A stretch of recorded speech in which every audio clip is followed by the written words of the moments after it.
बिहार विधानसभा चुनाव 2025 का राजनीतिक तापमान लगातार बढ़ता जा रहा है और इस बार महागठबंधन के प्रमुख नेता राहुल गांधी ने चुनावी मैदान में पूरी ताकत से वोट चोरी के मुद्दे को उठाया है।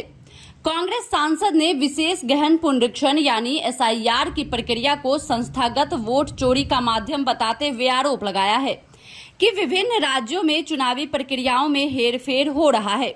गुरुवार को एक बार फिर उन्होंने प्रेस कॉन्फ्रेंस में कहा कि कर्नाटक की एक विधानसभा सीट पर अवैध तरीके से वोट हटाए गए, जबकि महाराष्ट्र की एक सीट पर फर्जी वोट जोड़े गए हैं और उनके पास इसे साबित करने के लिए हाइड्रोजन बम जैसे सबूत हैं, जिन्हें वह जल्द सार्वजनिक करेंगे।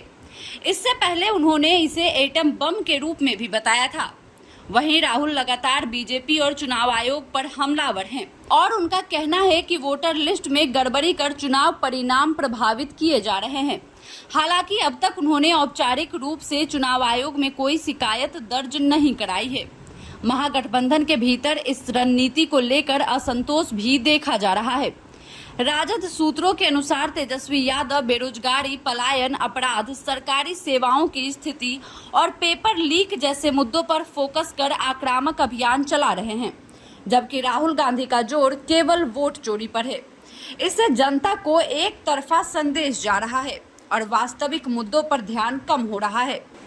कांग्रेस के भीतर भी कुछ नेताओं को यह डर है कि यह आक्रामक रुख न केवल चुनावी रणनीति के लिए जोखिम पूर्ण है, बल्कि लोकतंत्र की साख पर भी सवाल उठा सकता है। वहीं जमीनी स्तर पर भी वोट चोरी का मुद्दा कितना असर डाल रहा है, यह एक बड़ा सवाल है। वोटर वाइब के बिहार इलेक्शन 2025 सर्वे के अनुसार केवल 21% लोग SIR प्रक्रिया और वोट चोरी को महत्वपूर्ण मानते हैं, जबकि 32% लोग बेरोजगारी को सबसे बड़ा मुद्दा मान रहे हैं। इस आंकड़े से स्पष्ट होता है कि जनता की प्राथमिकता फिलहाल वोट चोरी नहीं है। विश्लेषकों का कहना है कि राहुल गांधी ने अपनी पूरी राजनीतिक ऊर्जा इस मुद्दे पर केंद्रित कर दी है।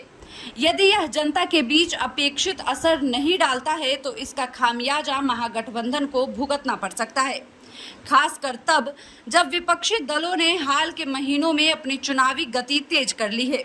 अब सबकी निगाहें इस बात पर है कि राहुल गांधी का यह हाइड्रोजन बम वास्तव में सत्तारूढ़ दल को झटका देगा या कांग्रेस के लिए ही भारी साबित होगा।